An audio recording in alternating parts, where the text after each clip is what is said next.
Queridos amigos, otra vez bienvenidos. A vosotros que me permito llamaros ya, si habéis visto el programa anterior, los amigos de la historia. Y los que llegáis por primera vez, pues os invito a la curiosidad, es decir, a preguntaros, como nos estamos preguntando en estos días, sobre el sentido de la historia, tratando de ver al mismo tiempo como cristianos la propuesta judeo-cristiana, a la manera de un ensayo, sin otras pretensiones que una aproximación al gran problema. Preguntarnos sobre el sentido de la historia es, ante las dramáticas realidades actuales, preguntarnos sobre el porqué o el para qué de la gran aventura humana en este planeta Tierra. Y además preguntarnos nosotros que estamos viviendo en el nuevo milenio, si los dos primeros milenios han servido para algo.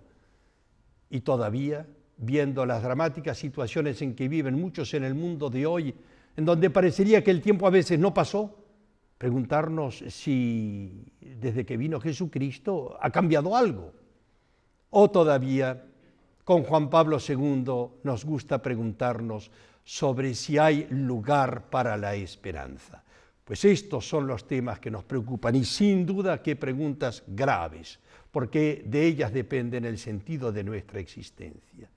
Y así en el programa anterior nos situábamos ante la realidad del mundo en la visión actual y en la visión antigua, con la impresión de que nos encontramos ante un callejón sin salida.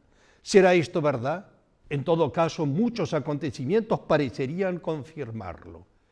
Y así, en la vez anterior, cuando nos reunimos aquí, nos planteamos la situación misteriosa, prolongadísima de las civilizaciones precristianas. Y llegamos a la constatación de una lamentable decadencia después de unos apogeos sensacionales. Y bien, amigos míos, a partir de ahora seguimos preguntándonos sobre todas aquellas realidades maravillosas y dramáticas de la ciencia y de la técnica de los antiguos, que parecería que aquello fue muy importante, pero a pesar de todo no nos llevó muy lejos.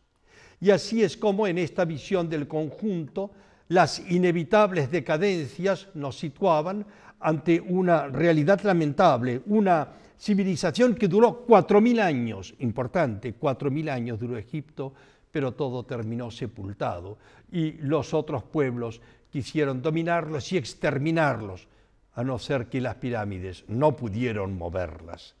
Y así nos preguntábamos del porqué de las decadencias antiguas. Y aquí la primera respuesta, curiosa, pero importantísima. Precisamente el tema que nos interesa. La falta de sentido de la historia hacía que los pueblos antiguos no podían salir adelante. Parece una cosa de no tanta importancia. Nos parece mucho más importante los avances científicos y técnicos, pues la historia antigua lo desmiente.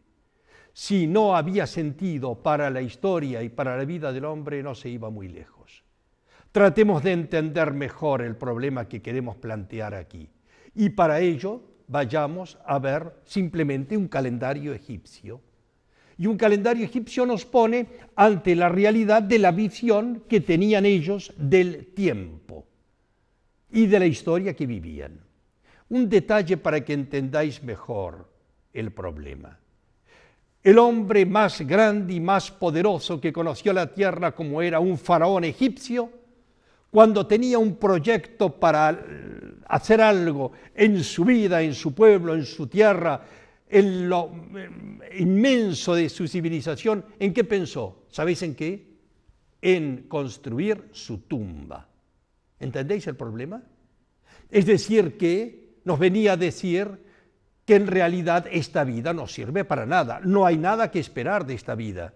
Por eso lo importante es la vida de después, sin más. Curiosamente, los hebreos rechazaron esta noción y dijeron, no, nuestra vida, nuestro Dios viene a meterse en medio de nuestra vida. Se llama la exasperación histórica de una trascendencia sin sentido, porque todo tiene sentido, no solamente el después, sino también el ahora. Y este es un mensaje que los hebreos empezaron a entender, como trataremos de ver. El caso es que esta imagen que vemos ahora del calendario egipcio nos pone ante lo que se llama la visión circular de la historia o del tiempo. Y esa visión circular, ¿qué significa? Que el tiempo no tiene, como el círculo, ni principio ni fin. Es un continuo dar vueltas, como un carrusel, como un tío vivo, en donde uno sube a un caballito y va galopando en el caballito, pero no va a ningún lado, porque da vueltas. Así es como ellos consideraban la historia. Y, dice un gran estudioso, es el estatuto ontológico de todos los pueblos antiguos. Considerar que el tiempo no llevaba a ningún lado, que no servía para nada vivir en esta vida. Y entonces era caótico la consecuencia, es decir, la historia era como la serpiente, como la pescadilla que muerde su propia cola. Y sabéis que el signo matemático del infinito proviene precisamente de eso, no hay principio ni fin, lo infinito, no se sabe ni cuándo empezó ni cuándo terminará, sin más, pero sin ningún sentido. Tratemos de entender un poco más esto y entonces nos aproximamos a esa visión que nos explican los que han estudiado los mitos antiguos, que para el hombre la historia era un puro dar vueltas. Y así un gran estudioso llamado Mircea Eliade nos hablará de que uno de los mitos principales de la antigüedad es el mito del eterno retorno del tiempo. ¿Y en qué consiste ese mito? Pues en ver el tiempo como un círculo, y por lo tanto no hay ni principio ni fin, aunque eso sí, se le dan ciertos nombres a ciertas etapas que vuelven a recomenzar cada vez. Tratemos de entenderlo. Os pido un poco de atención. Vamos a ver un poco de antropología histórica sobre la visión del tiempo. Todo, decían ellos, empieza por un caos. Curiosamente, los relojes estaban pensados en ese estilo, todavía los nuestros, aquellos que todavía utilizan los relojes circulares. El caos es a las 6 de la tarde. Cuando cae el día, ya empieza el día siguiente, y el día siguiente empieza por el caos de la noche. Y después pasa el tiempo, que se divide en 4 partes. Y ahí es donde el protagonista de la historia del hoy se sitúa en el extremo opuesto, que se llama el presente. El presente que por principio se rechaza, que no se quiere el presente.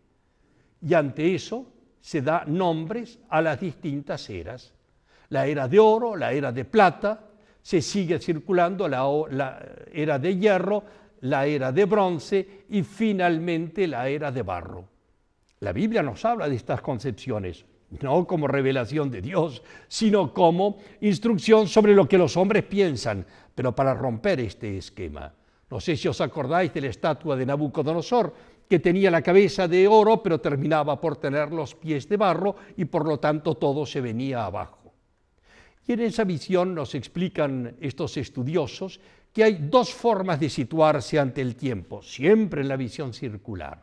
La primera se llama la concepción quietista, conocida también como la conservadora, que se sitúa en el presente, que por principio no acepta, y entonces mira hacia el pasado y dice una frase que quizás habéis oído alguna vez, es decir, los tiempos pasados fueron mejores.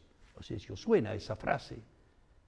Y así es como juzgan el pasado. Claro, es la era de oro y de plata. ¿Y el futuro cómo lo verán? Curiosamente o naturalmente lo ven con terror al futuro, porque aquí, por mucho que pase, pues cada vez las cosas van peor. Me acuerdo de aquella historia de los 2 viejecitos que estaban en una plaza y uno estaba leyendo el periódico y el que estaba al lado tomaba el sol una mañana de invierno y el que leía el periódico le dice: yo no sé dónde vamos a parar. Y el que leía el periódico le dice sencillamente: pues yo tampoco sé dónde vamos, solo sé que ahí vamos derechos. Es decir, no sabemos dónde, un destino, donde, en fin, es siempre igual. Esa es la visión antigua, representada por aquel que quiere tirar el reloj para atrás. Mejor volver al pasado, porque aquí cada vez que pasa algo es para peor. Curiosamente, hay otra concepción que, partiendo de la misma visión, se llama la visión revolucionaria o la concepción revolucionaria.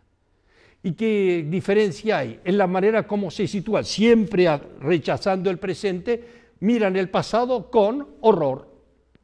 El pasado no lo aceptan, claro, eso son tiempos inaceptables. Lo curioso de los revolucionarios es que ven el futuro con optimismo, diciendo que hay que provocar el caos, única salida. Y es así como quieren provocar el caos. Es verdad que unos y otros tienen un punto de mira, que es la edad de oro. Claro, dirá uno, el anterior dirá, pero vuelve para atrás y vuelve a esa era de oro. Y dirá el revolucionario, no, porque ese oro era de los otros y yo quiero que sea de nosotros. Pero la visión es la misma. Seguimos dando vuelta en el tío vivo, galopando sobre un caballo que no va a ninguna parte. Y así es como nosotros, ante estas visiones, nos situamos ante esa falta de sentido. Si no va a ningún lado la historia, no vale la pena vivirla, mejor morirse y dejar para otra vida que no sabemos cómo será, decían ellos, pero no puede ser peor que esta. ¿Qué cosa? Naturalmente aquella visión de la trascendencia quedará con un valor real, pero no de la manera como la veían los antiguos. Hay otra realidad que considerar. ¿Y cuál es el otro tema que explica las decadencias antiguas? Un tema mucho más grave. No solamente nos explican que esta falta de sentido de la historia impedía que el hombre avanzara, sino peor todavía era la visión que el hombre tenía del hombre, que habrá que llamarla la fatal visión del hombre. Y así es como, cuando terminamos el programa anterior, insinuábamos ya la importancia de una sana antropología. Eso que nos enseñó Juan Pablo II ya desde su primera encíclica, cuando nos decía una frase impresionante. Mirando al hombre moderno, decía, el hombre es más que sus progresos tecnológicos. Los antiguos no tenían ninguna visión positiva del hombre.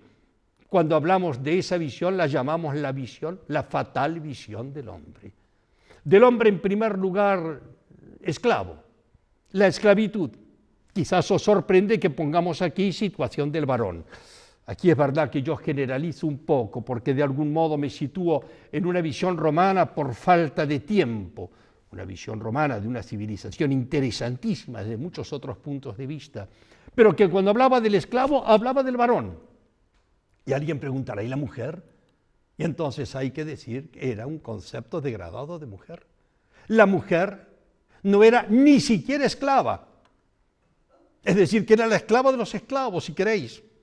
¿Qué cosa? Y con esa visión no se podía avanzar, no había esperanza para la historia. Naturalmente estamos cambiando de nivel. Nosotros que nos solemos poner a nivel de la ciencia y de la técnica, nos estamos diciendo, no, el hombre es más que la ciencia y que la técnica. Y ahí es donde está el problema. Y debemos agregar que en medio de esta realidad antigua, en medio del mundo de los esclavos, pues todo estaba envuelto en un ambiente de pan y circo, como dirían los romanos, camino de alienación, distracción y caldo de cultivo de las decadencias, como cuando decíamos las ciudades antiguas estaban pensadas para la diversión. Y allí fue a parar el mundo. No creamos que hoy es tan distinto cuando se habla hoy en día de la industria del ocio, para que el hombre no pueda pensar. Todo está calculado fríamente porque nuestra era tiene sus problemas, como trataremos de ir viéndolo en la medida en que nos permita el limitado tiempo de un programa como este. Y así, en medio de esta situación, todavía nos vamos preguntando sobre la realidad de la esclavitud. Ya os he dicho, no estamos dando una clase de historia, estamos pensando juntos. Eso es lo que nos interesa. ¿Y la esclavitud qué era? Pues que el hombre se hacía dueño del hombre. Recuerdo cuando aquel profesor en Roma nos llevaba y nos hacía ver, por ejemplo, los mercados de esclavos y nos leía allí los datos de cuánto costaba un esclavo. Y naturalmente dependía mucho del tipo de hombre o de esclavo que se vendía. Claro, y en algunos casos nos decía, cuando el esclavo era un payaso, se pagaba cualquier cosa, porque un esclavo que además tuviera buen humor, pues eso se pagaba carísimo, pero si se lo comparaba con la fuerza de un animal, pues 4 veces menos que un caballo. Tenía algunas ventajas que fuera hombre y también inconvenientes, de modo que los precios eran contra el hombre, una fatal visión del hombre. Y así es como el hombre era artículo de lujo. Todavía un caso, los hombres deformes, los enanitos, era como quien tiene un cachorro exótico en su casa, así se trataba al hombre. Y además los hombres libres, que eran esclavos, porque caían en manos de sus enemigos, transformados en bestias. Y claro, todas estas cosas nos tienen que hacer pensar, porque en la medida en que el hombre esclaviza al hombre, en esa medida ese hombre es también esclavo y cierra el futuro de la humanidad. Y ahí es donde es necesario nosotros que pensemos en todo eso, en donde el hombre termina por ser animalizado. Y naturalmente así la historia no puede avanzar. Y ahí que nosotros como cristianos sabemos que Cristo vino, y lo dijo Juan Pablo II con tanta fuerza, ya en su primera encíclica, el hombre, Cristo redentor del hombre, es decir, el hombre es después de Dios el misterio más grande, y es ahí en donde está realmente el punto de referencia. Y así es como, en medio de la esclavitud, nos dirá Cicerón una cosa que es interesante. Lo que mejor explica la situación límite de los esclavos es el pavoroso castigo al que eran sometidos los más rebeldes o peligrosos. Os llamará la atención si os digo cuál era ese castigo. Cicerón dice que es la cruz. Claro, estoy tratando de resumir por falta de tiempo. Y me diréis, usted quiere hablarnos de la cruz de Cristo. No, amigos míos. Yo quiero hablaros de las cruces sin Cristo, que fueron numerosísimas. La crucifixión fue inventada en las guerras púnicas, Cartago contra Roma, casi 300 años antes de Jesucristo, y se aplicó sistemáticamente. Y de tal manera se aplicó que se transformó la cruz en la máxima expresión de la realidad de la esclavitud. Lo acabamos de leer en Cicerón. Era un espectáculo público de fin de semana de todas las grandes ciudades del imperio durante siglos. Y así es como nos enteramos de ciertos casos más o menos conocidos en donde las crucifixiones muchas veces fueron masivas. Cuando Jesucristo tenía unos 20 años en el pueblo de al lado llamado Séforis, fueron crucificados 2.000 habitantes. Jesucristo lo conoció, trabajaba en su carpintería en ese momento y tuvo que enterarse. Cuando Jesucristo habla de que el que quiera seguirme lleve su cruz, dicen algunos, quizás estaba pasando al lado de unos crucificados, porque era una cosa habitual, común, aplicada sistemáticamente. Todavía aquí podríamos citar a Cicerón cuando dice que es el horror a la cruz lo que explica que haya habido tantos esclavos en aquel mundo antiguo. La visión del hombre. Y todavía podríamos decir que la cruz era la suprema expresión de la humillación humana. Estaba tan bien calculada. Nosotros mismos, cuando nos situamos ante esto, claro, tendríamos que tomar otros ejemplos, pero es que este es tan claro para entender el drama, el problema de un mundo que toca fondo, porque el hombre toca fondo. Decíamos antes, el otro día ya, que si el hombre se quiebra, nada queda en pie. Y ahí es donde hay que entender el problema de las decadencias, o del callejón sin salida que parece ser la historia. Con una tal visión del hombre estamos perdidos. Y cuidado, esto no está del todo curado en la humanidad en que vivimos.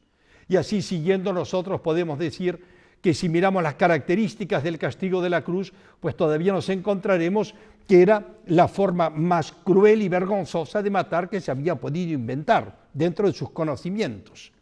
Y así, un dato también de interés es que la muerte duraba de 4 a 6 días. Cuando alguien era crucificado, conocemos perfectamente que en el caso de Jesucristo, ya que nos sirve de referencia, porque es sobre todo de él que tenemos datos, pues que Poncio Pilato se impresionó de que haya muerto tan pronto, cuando normalmente duraban de 4 a 6 días vivos, colgados de los palos. Y no solamente eso. Después estaba prohibido bajar los cuerpos del patíbulo después de la muerte. ¿Cómo estaba prohibido? Sí, habéis leído seguramente que hubo que pedir permiso para bajar el cuerpo de la cruz una vez muerto, porque normalmente, perdonadme si esto es demasiado brutal, pero es que después se convertían en alimento de buitres y fieras.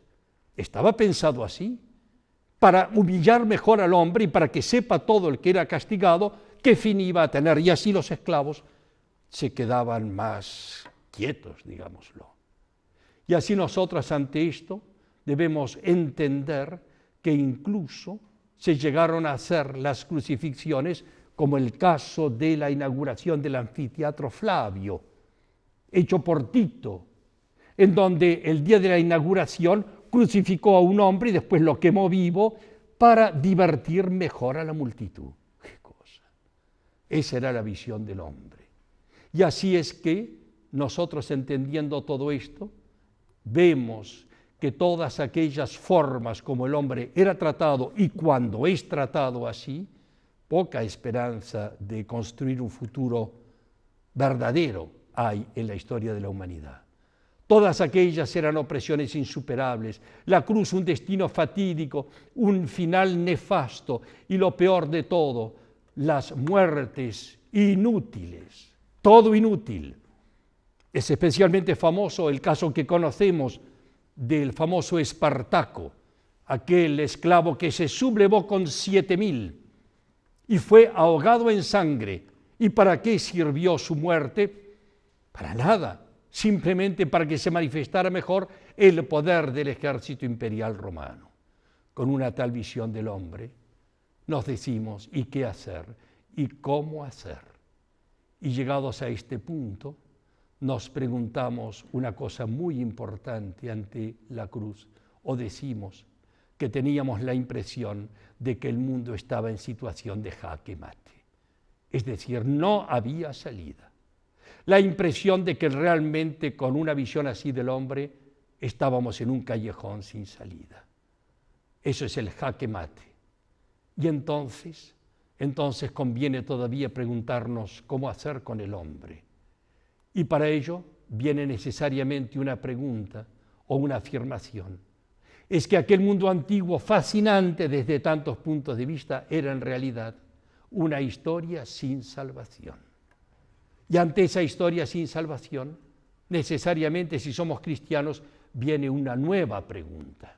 Y en medio de todo eso tan atroz, ¿y Dios? ¿Dios qué hace? ¿Qué hace Dios? Pues esto es, amigos míos, lo que nosotros queremos enfrentar a partir de ahora, para entender mejor el problema de Dios, porque no sé si sabíais, Dios tiene un problema, y el problema somos nosotros. Seguiremos hablando de todas estas cosas la próxima vez e iremos entrando más en el misterio de la historia humana. Muchas gracias.